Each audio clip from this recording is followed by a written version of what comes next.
ആലപ്പുഴ ജില്ലയിലെ തെക്കേ അതിർത്തിയിലെ നിയമസഭാ മണ്ഡലമായ മാവേലിക്കരയിലാണ് ഇന്ന് APC മലയാളത്തിൻ്റെ തിരഞ്ഞെടുപ്പ് യാത്ര എത്തി നിൽക്കുന്നത്.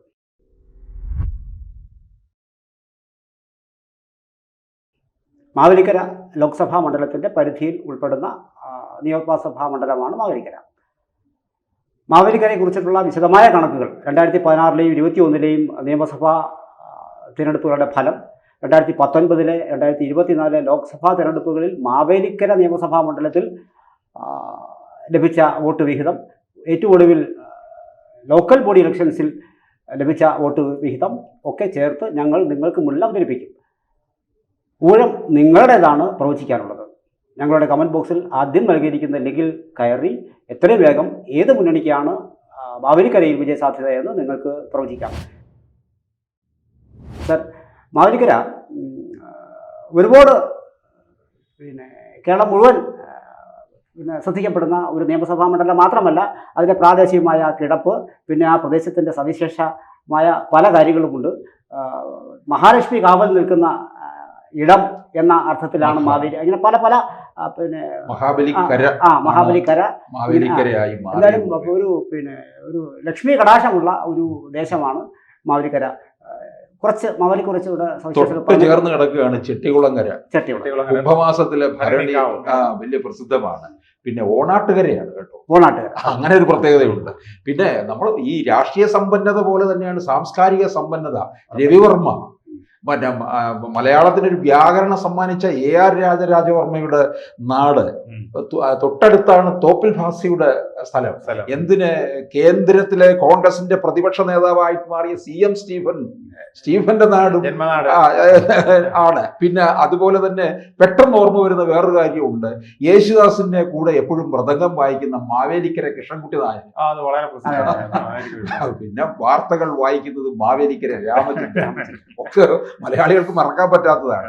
അപ്പൊ അവിടെ പിന്നെ ഈ സാംസ്കാരിക കളരി പോലെ തന്നെ ചലച്ചിത്ര നടൻ അധ്യാപകനുമായിരുന്ന നരേന്ദ്രപ്രസാദിന്റെ നാട്.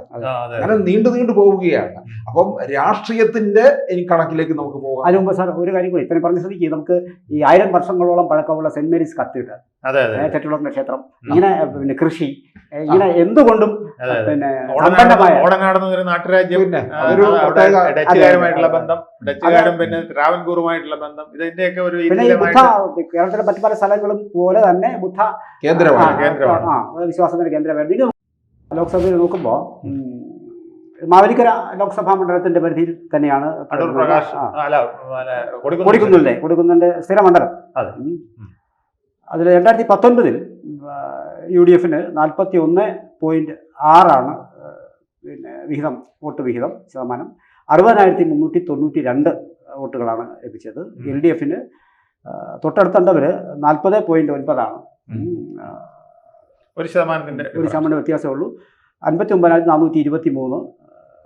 നമ്മുടെ NDA 16%, 16.1 ആണ്.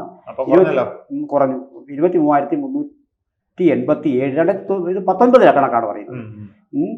ഇനി 24-ലേക്ക് വരുമ്പോൾ UDF 19-ൽ 41-ൽ നിന്നും 37 കുറയുകയാണ്. 37 കുറയുന്നു. 49,317 വോട്ടുകളാണ് കുറയുകയാണ് ചെയ്യുന്നത്. LDF 40-ൽ നിന്നും 41.7 LDF. നേരത്തെ 1% കുറവുണ്ടായിരുന്നത് ഇവിടെ കയറ്റമാണ് കാണിക്കുന്നത്. ആ മണ്ഡലത്തിൽ LDF ആണ് ലീഡ് ചെയ്യുന്നത്. LDF ആണ്. നേരെ മറിച്ച് 16.1 എന്നുള്ളിടത്ത് നിന്ന് NDA 18.7 ഉയർത്തുകയാണ് ചെയ്യുന്നത്. അതായത് 23,387 നിന്ന് 24,844 വർദ്ധിച്ചു. അതായത് അസംബ്ലിയിൽ കിട്ടിയ 31,000 വോട്ട് പാർലമെന്റിൽ BJPക്ക് പിടിക്കാൻ കഴിഞ്ഞില്ല. പക്ഷെ എങ്കിൽ പോലും വലിയ വ്യത്യാസമില്ലാത്ത ഒരു വോട്ട് വിഹിതം അവർക്കുണ്ട്. അതിന്റെ ഒരു ഷെയർ അങ്ങോട്ടും ഇങ്ങോട്ടും വന്നതിലുള്ള വ്യത്യാസമായിരിക്കും. അതുകൊണ്ട് അത് വെച്ച് നോക്കുമ്പോൾ കൺസിഡറബിൾ ആയിട്ടുള്ള വോട്ട് പോയിട്ടില്ല എന്ന് വേണമെങ്കിൽ പറയാം, അല്ലേ? അങ്ങനെ പോയിട്ടില്ല. പിന്നെ ഇതിപ്പോൾ അതായത് ആർക്കാണ് സാധ്യത എന്ന് ഒരുപക്ഷെ നമുക്ക് പ്രവചിക്കാനല്ല ഞാൻ പറയുന്നത്. നമുക്കെപ്പോഴും പിന്നെ ഈ വോട്ട് കണക്കുകൾ വെച്ച് നോക്കുമ്പോഴത്തേക്കും ഇത് ഒരു ഒരു വളരെ കടുത്ത ഒരു പോരാട്ടത്തിലേക്ക് ഇടത് വലത് പോരാട്ടം. ഈ മണ്ഡലമേ അങ്ങനെയാണെന്നേ. 5 തവണ ഇന്ത്യൻ നാഷണൽ കോൺഗ്രസ് ജയിച്ചു, 5 തവണ CPM ജയിച്ചു, പിന്നെ ഇതിനു മുമ്പ് ഒന്ന് രണ്ട് അപ്പോൾ ഇപ്പം പ്രാവശ്യം പ്രതികൂല ഘടകങ്ങൾ ഭരണത്തിന് എതിരായിട്ടുള്ള ഘടകങ്ങൾ നിൽക്കുന്നത് കൊണ്ട് തിരിഞ്ഞും സംഭവിക്കാം. പക്ഷേ തിരിച്ച് സംഭവിക്കാം. പക്ഷേ അതിന് സാധ്യത എന്ന് പറയും സാർ, ഈ മണ്ഡലം നമ്മൾ നോക്കിയാൽ അതിനകത്തൊരു പിന്നെ അല്ല, അതിന് പറയാൻ പറ്റില്ല. കാരണം എന്താ പറയുമ്പോൾ ഈ 2025 തദ്ദേശ സ്വയംഭരണ തെരഞ്ഞെടുപ്പിൽ UDF 47,401 കിട്ടിയപ്പോൾ LDF 57,261 വോട്ട് കിട്ടി. അതാണ് സാർ 10,000 വോട്ടിന്റെ വ്യത്യാസമാണ്. 9,860 വോട്ട്. അല്ല, കേരളത്തിൽ എനിക്ക് തോന്നുന്നു 50-58 സ്ഥലങ്ങളിൽ BJP അവിടെ വോട്ട് കൂട്ടി കേട്ടോ. 30,000 വരെ പിടിച്ചിരുന്നവര് 38,447 വോട്ടായി. അപ്പോൾ അതായത് ഇത് സൂചിപ്പിക്കുന്നത് പിന്നെ മറ്റത്ഭുതങ്ങളൊന്നും സംഭവിക്കില്ല. അൽപ്പൊടി ഭംഗിയായ ഒരു പോരാട്ടം, ഇടത് വലത് പോരാട്ടത്തിലുള്ള പോരാട്ടം. ഈ പാർലമെന്റ് തെരഞ്ഞെടുപ്പിലെ മാവേലിക്കര ആണല്ലോ മണ്ഡലമാണ്. അതില് LDF ഘടകകക്ഷിയായ CPIയുടെ കൊടുത്തിരിക്കുന്ന മണ്ഡലമാണ്. 4 സീറ്റാണല്ലോ കൊടുത്തിരിക്കുന്നത്. അതിലൊന്നാണ് തവണ ജയിക്കുമെന്ന് പോലും പ്രതീക്ഷിച്ച മണ്ഡലം കൂടി. അല്ല, ഉറപ്പായും അതായത് CPIക്കും നല്ല പിന്നെ പുതിയ ചെറുപ്പക്കാരുള്ള. അത് നമ്മൾ കഴിഞ്ഞ ദിവസത്തെ ഒരു മണ്ഡലത്തിൽ പറഞ്ഞ കാര്യം തന്നെ അവിടെയും പറയേണ്ടി വരും. CPM-കാർ പ്രവർത്തിക്കാനില്ല, അതുകൊണ്ടാണ് CPI അവിടെ ഒറ്റപ്പെട്ടു പോയത്. അല്ല, പക്ഷെ വീറും വാശിയോടും കൂടി ഇവർ തിരിച്ചു പിടിച്ച ഒരു ചരിത്രമാണ് മണ്ഡലത്തിന്റെ. പാർലമെന്റിൽ അങ്ങോട്ടും ഇങ്ങോട്ടും തിരിച്ചും മറിച്ചും പിടിക്കുന്ന ഒരു മണ്ഡലമാണ്. CPI ഒരു തവണ പിടിച്ചാൽ ചിലപ്പോൾ കോൺഗ്രസ് വീണ്ടും പിടിക്കും. അങ്ങനെ ഈ കൊടിക്കുന്നിൽ വന്നപ്പോഴാണ് 2 പ്രാവശ്യം ആധിപത്യം സ്ഥാപിച്ചത്. അല്ല, തിരിഞ്ഞു മറിഞ്ഞൊക്കെ പോകുന്നുണ്ടെങ്കിൽ ഇവിടെ ഈ പഴയ PSP നായർ വോട്ടുകൾ. അല്ല, ഞാൻ പറഞ്ഞത് പാർലമെന്റിലേക്കാണ്. അസംബ്ലിയിൽ അങ്ങനെയൊന്നുമില്ല. അസംബ്ലിയിൽ ഈ മുരളി വന്നിട്ട് ഒരു 4 തവണ ഒറ്റയ്ക്ക് പിടിച്ചത് ആണ് ഏറ്റവും. സാർ, അത് പിടിക്കപ്പെടുമ്പോൾ നോക്കിയാല് ആദ്യം കോൺഗ്രസ് അവിടെ തുടക്കത്തിൽ കോൺഗ്രസ് ആയിരുന്നു. അത് കഴിഞ്ഞപ്പോഴത്തേക്കും ഈ പിന്നെ പഴയ PSPയുടെ ഒരു പിന്നെ പ്രാതിനിധ്യം അവിടെ ഉണ്ടായിരുന്നു. അതാണ് SSP ISP എന്നൊക്കെ പറയുന്ന അതിന്റെ വിഭാഗങ്ങളിൽപ്പെട്ട സ്വാധീനം അവിടെ ഉണ്ടായിരുന്നു. പിന്നെ അത് പക്ക അത് NDP ആയിട്ട് വരും. നായർ വോട്ടുകൾക്ക് സ്വാധീനം ഉള്ള മേഖലയാണ് വാസ്തവത്തിൽ. ഒരു തവണ വിജയിക്കുന്നുണ്ടല്ലോ, 77-ല് ഭാസ്കർ നായർ വഴി വിജയിക്കുന്നു. അത് കഴിഞ്ഞപ്പോ ഇത് പതിയെ CPM എടുക്കുക. അടുത്ത 3 തവണ പിടിക്കുന്നു. അവിടെ നിന്ന് വീണ്ടും ഒരു 4 തവണ മുരളി കൊണ്ടുപോയതാണ്. അവിടെ നിന്നാണ് വാസ്തവത്തിൽ CPM വീണ്ടും, അതായത് ഒരു 3-4 വച്ചിട്ട് അത് 3-4 കഴിയുമ്പോൾ സ്വാഭാവികമായിട്ട് ജനം മറ്റൊരാളെ ശരിക്കും പറഞ്ഞാൽ മുരളി 20 വർഷത്തോളം കൈവച്ചിരുന്നു. 20 വർഷത്തോളം കൈവച്ചിരുന്നു. 91 കഴിഞ്ഞ് പിന്നെ രണ്ടാമത് കൈവിട്ടത് 20 വർഷത്തിൽ കൂടുതൽ 20 വർഷത്തിൽ കൂടുതലും വെച്ചുകൊണ്ടിരിക്കുന്നവരുണ്ടായിരുന്നല്ലോ. ഗണേഷ് 25 വർഷമായി. റാന്നിയില് രാജു അബ്രഹാം 25 വർഷം. അത് നമ്മൾ നോക്കിയാണേ സാറേ. ജോർജ് ഇങ്ങനെ എത്രയോ പേരുണ്ട് അങ്ങനെ ഒരുപാട്. അല്ല, ഞാൻ സാറേ ഒരു കാര്യം നമ്മൾ നോക്കിയില്ല. 2000 മുരളിയുടെ സ്വാധീനം കുറഞ്ഞു വരുന്നതിന്റെ ഫലമായിട്ട് ആ ഭൂരിപക്ഷം നോക്കിയാൽ നമുക്കറിയാം 10,000-ൽ നിന്നും ഭൂരിപക്ഷം തൊട്ടടുത്ത അടുത്ത വർഷം 2,672 വരുന്നു. അങ്ങനെ ക്രമേണ കുറഞ്ഞു വന്നിട്ടാണ് പിന്നെ രാജേഷ് പിടിക്കുന്നത്. രാജേഷ് ജയിക്കുമ്പോൾ തന്നെ 5,000 ചില്ലുവാൻ വോട്ടുകൾക്കാണ്. പക്ഷെ ഇവിടെ ശ്രദ്ധിച്ചാൽ തൊട്ടടുത്ത വർഷം രാജേഷ് ഈ 5,149 എന്നുള്ളതിനെ 30,000-ലധികം വോട്ടുകളായി. 31,542 വോട്ടാണ്. അപ്പൊ അത് നോക്കുന്നു. വീണ്ടും അത് പിന്നെ കുറയുന്ന ഒരു വീണ്ടും അരുൺകുമാർ വന്നപ്പോ 24,717 ആയിട്ട് കുറഞ്ഞു. രാഷ്ട്രീയം നോക്കി കഴിഞ്ഞാൽ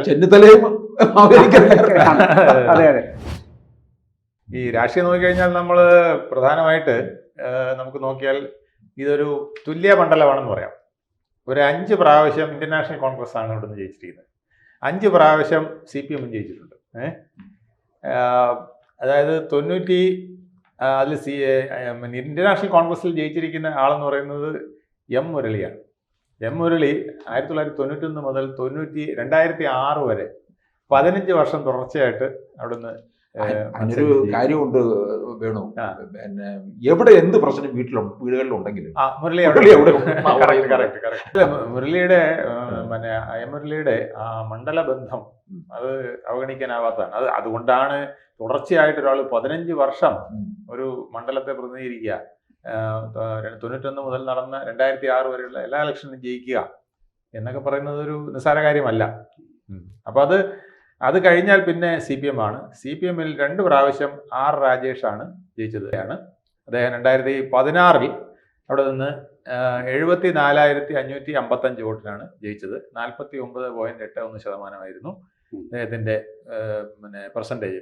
49 അല്ലെ 75.4% അന്നത്തെ പോൾഡ് വോട്ടുണ്ടായിരുന്നു, ചെയ്ത ശതമാനം. അതെ.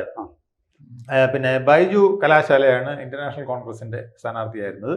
അതായത് 43,013 വോട്ട്, അതായത് 28.74% അദ്ദേഹത്തിന് പിടിക്കാൻ കഴിഞ്ഞുള്ളൂ എന്നുള്ളതാണ്. പിന്നെ PM വേലായുധൻ BJP, അവിടെയാണ് പിന്നെ എനിക്ക് തോന്നുന്നത് ഇന്റർനാഷണൽ കോൺഗ്രസിന്റെ വോട്ട് കുറഞ്ഞത്. PM വേലായുധൻ BJP സ്ഥാനാർത്ഥിയായിട്ട് വന്നപ്പോൾ അദ്ദേഹം 30,929 വോട്ട് പിടിച്ചു. അതായത് 20.67%. കോൺഗ്രസിന് 28.74 കിട്ടിയപ്പോൾ ഇവിടെ BJPക്ക് 20.67% കിട്ടി. 2011 R രാജേഷ് തന്നെയാണ് CPM-നെ വിജയിപ്പിച്ചത്. അദ്ദേഹത്തിന് അന്ന് കിട്ടിയത് 65,903 അന്നും അദ്ദേഹത്തിന് 49.3% വോട്ട് കിട്ടി, ഏതാണ്ട് പകുതിയോട് അടുപ്പിച്ച്. KK ഷൈജു ആണ് JPSS ജനാധിപത്യ. സാർ അത് 2011 2021 2021 അരുൺകുമാർ ജയിക്കുന്നു. രാജേഷിന്റെ കാര്യമാണ് ഞാൻ പറഞ്ഞത്. അരുൺകുമാറിന് 24,717 വോട്ടിന്റെ ഭൂരിപക്ഷം. അത് 21-ലാണ്. ഞാൻ ഈ പറഞ്ഞത് 2016-ലും 2011-ലും രാജേഷാണ്. രാജേഷിനും നല്ല ഭൂരിപക്ഷമാണ് 2016 ഉണ്ടായത്. 31,000-ലധികം വോട്ടിന്റെ ഭൂരിപക്ഷം വന്നു. അതെ, വന്നു അല്ലേ? ഇപ്പോഴത്തെ MLA എന്ന് പറയുന്നത് അരുൺകുമാറാണ്, MS അരുൺകുമാർ. അത് മൊത്തം വോട്ടുകൾ അപ്പോൾ 2 ലക്ഷത്തിൽ ചെല്ലുവാനായിരുന്നു. 2 ലക്ഷത്തിൽ വോട്ടുണ്ട്, വർധനമുണ്ട്. അതെ അതെ. അതിൽ 71,743 വോട്ട് MS അരുൺകുമാറിന് നേടി. ഷാജുവിന് കിട്ടിയത് ഇന്റർനാഷണൽ കോൺഗ്രസ് RK ഷാജു കിട്ടിയത് 47,026 വോട്ടാണ്, 31.21%. അവിടെ K സഞ്ജു മത്സരിച്ചു BJPക്ക് വേണ്ടിയിട്ട്. അദ്ദേഹവും 30,955 വോട്ട് പിടിച്ചു. അപ്പോൾ അത് വേലായുധൻ പിടിച്ച് അതുപോലെ തന്നെ ഏകദേശം വോട്ട് പിടിക്കുകയുണ്ടായി. BJPക്ക് ഒരു കൺസിസ്റ്റന്റ് വോട്ട് ഉണ്ടെന്നുള്ളതാണ്. 2016-ലും 2021-ലും ആ വോട്ട് ഏകദേശം സാമ്യമായിരുന്നു, വലിയ വ്യത്യാസമൊന്നുമില്ല. അപ്പൊ ഇതാണ് അസംബ്ലി തെരഞ്ഞെടുപ്പുകളിൽ വലിയ വ്യത്യാസങ്ങളില്ലാതെ പോകുന്നുണ്ട്.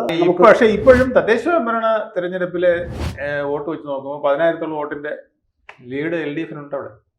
ഇവിടെ കാര്യമായിട്ട് BJPക്കോ അല്ലെങ്കിൽ NDAക്കോ പറഞ്ഞാൽ 9,860, ഒരു 140 വോട്ടിന്റെ വ്യത്യാസമേ ഉള്ളൂ. BJP അവിടെ അത്ര പ്രതീക്ഷ വെക്കുന്നില്ല. നേരത്തെ നമ്മൾ പറഞ്ഞ പോലെ ഈ വോട്ട് വിഹിതം വർദ്ധിപ്പിച്ച് പോകുമായിരിക്കും. BJP വോട്ട് വിഹിതം വർദ്ധിപ്പിക്കുന്നുണ്ട്. ഇപ്പം തദ്ദേശ ഭരണത്തിൽ ഏതാണ്ട് അതേപോലെ തന്നെ 38,447 വോട്ട്. നിസ്സാരമല്ല, 38,447 മണ്ഡലത്തിൽ എന്ന് പറയുന്നത്. ത്രികോണ മത്സരം വരുമ്പം അതൊരു പ്രധാന ഘടകമാണ്. ഇവർ പിടിക്കുന്ന വോട്ട് മറ്റൊരു പാർട്ടികളെ സ്വാധീനിക്കാനുള്ള സാധ്യതയുണ്ടോ? തീർച്ചയായിട്ടും അത് സ്വാധീനിക്കാൻ സാധ്യതയുണ്ട്. ഈ ഭാഗത്ത് നമുക്ക് ഇതില് പലപ്പോഴും ക്ഷീണം വന്ന് കണ്ടത് BJPയുടെ വോട്ട് പിന്നെ കോൺഗ്രസിൽ നിന്നാണ് അധികം പോയിരിക്കുന്നത് നമുക്ക് തോന്നും. ഈ ഒരു ട്രെൻഡ് കണ്ടു കഴിഞ്ഞു. അതെ സാർ, ഇപ്പൊ ഇതിനകത്ത് ഒരു സംശയം ചോദിച്ചോട്ടെ. നമുക്കിപ്പോ നേമത്ത് പട്ടിയൂർക്കാവ് കാണുന്നത് പോലെ ഈ അവിടെ ഉള്ളായിരുന്ന ഈ വോട്ടുകൾ, നായർ വോട്ടുകളും മറ്റും പിന്നെ മെല്ലെ മെല്ലെ ഒഴുകി BJPയിലേക്ക് പോകുന്ന ഒരു കാഴ്ച പക്ഷെ മാതിരി കാണുന്നില്ല. അത് കാണുന്നില്ല. പക്ഷെ സ്റ്റഡി ഇൻക്രീസും ആണ്. സ്റ്റഡി ഇൻക്രീസ് വിഹിതം വർദ്ധിപ്പിച്ചു വരുന്നുണ്ട്. ഇപ്പൊ 30,000-ൽ കിടന്നിരുന്ന വോട്ട് 38,846 എന്ന് പറയുമ്പം ഏകദേശം 39,000 9,000-ന് അടുപ്പിച്ച് വോട്ട് വ്യത്യാസം വന്നിട്ടുണ്ട് 4-5 വർഷം കൊണ്ടേ. അതായത് പിന്നെ ഒരു കാര്യം കൂടി എനിക്ക് പിന്നെ സൂചിപ്പിക്കാനുള്ള സാർ, ഇതിനകത്ത് ഈ പിന്നെ ജയിച്ചിരിക്കുന്ന കാൻഡിഡേറ്റ്സ് ഒക്കെ എന്ന് പറയുന്നത് മുരളി ആകട്ടെ, രാജേഷ് ആകട്ടെ, മുമ്പുള്ള ആൾക്കാരാവട്ടെ വളരെ വ്യക്തമായി സ്വാധീനം ചെലുത്താവുന്ന, മണ്ഡലത്തിൽ ചെലുത്താൻ കഴിവുള്ള നേതാക്കളായിരുന്നു. അല്ല, അതൊരു പ്രധാന ഘടകമാണ്. അതായത് നല്ല കാൻഡിഡേറ്റ് ആയിരിക്കണം, മണ്ഡലവുമായി ബന്ധമുള്ള നല്ല കാൻഡിഡേറ്റ് ആണെങ്കിൽ അവർ രക്ഷപ്പെടും എന്നുള്ളതിന്റെ ഉദാഹരണമാണ് പണ്ട് മുതലേ ഉണ്ട്. അപ്പൊ അവരുമായിട്ട് കോമ്പീറ്റ് ചെയ്യാനുള്ള NDA കാൻഡിഡേറ്റിന്റെ ചില സാമർഥ്യ കുറവൊന്നും അല്ല പറയുന്നത്. അതേപോലെ ഒരു കോമ്പിറ്റൻസി ഉള്ള ഒരാളെ വെച്ചിരുന്നെങ്കിൽ ഒരു പക്ഷേ ചിത്രനാൽക്കൂടിയൊക്കെ കലാരങ്ങളെ വെച്ച് വന്നിരുന്നെങ്കിൽ ഇന്നിപ്പോ ഈ പറയുന്ന 20,000 ചിലവന വോട്ട് എന്നുള്ളത് ഒരു പക്ഷേ 35 ഒക്കെ ആയി മാറിയേനെ. ഇതാണ് ഇതിന്റെ ഒരു പിന്നെ പൊതുചിത്രം. ബാക്കി എന്തെങ്കിലും സാറേ കൂട്ടിച്ചേർക്കാൻ എന്തെങ്കിലും? ഇല്ല, മാവേലിക്കരയെ സംബന്ധിച്ചിടത്തോളം എല്ലാ കാര്യവും മാവേലിക്കര ഒരു ത്രികോണ മത്സരം എന്ന് പറയാൻ പറ്റില്ല. എന്നാലും ത്രികോണത്തിലേക്ക് അടുക്കുകയും ചെയ്യുന്നു. കാരണം ഇത്രത്തോളം വോട്ട് അവർ പിടിക്കുകയാണെന്നുണ്ടെങ്കിൽ അത് UDF ഉണ്ടാക്കുന്ന നഷ്ടമായിരിക്കുമല്ലോ. അതെ അതെ, ഇപ്പോഴത്തെ ഇത് വെച്ച് നോക്കുമ്പോൾ UDF-നാണ് കൂടുതൽ നഷ്ടം വന്നതുപോലെ. അവിടെയും BDJS സ്ഥാനാർത്ഥിയാണല്ലോ അല്ലേ മാവേലിക്കര. രണ്ടും നിന്നിട്ടുണ്ട്. ബി ജെ പിയുടെ സ്ഥാനാർത്ഥി നിന്നിട്ടുണ്ട്. ബി ജെ പിയുടെ സ്ഥാനാർത്ഥി നിന്നപ്പോൾ നല്ല വോട്ട് പിടിക്കുന്ന സാഹചര്യമാണ് കണ്ടത്. 2 പ്രാവശ്യവും അങ്ങനെയാണ്. ബി ഡി എസിന്റെ അല്ല, ബി ജെ പിയുടെ സ്ഥാനാർത്ഥി തന്നെയാണ് നിന്നത് 3 പ്രാവശ്യവും. അതായത് 2011-ലായാലും 2016-ലായാലും 2021-ലായാലും ബി ജെ പിയുടെ സ്ഥാനാർത്ഥിയാണ് നിന്നത്. ബി ജെ പിയുടെ സ്ഥാനാർത്ഥിക്ക് നല്ല ഒരു പ്രോഗ്രസ് ഉണ്ടായിട്ടുണ്ട്.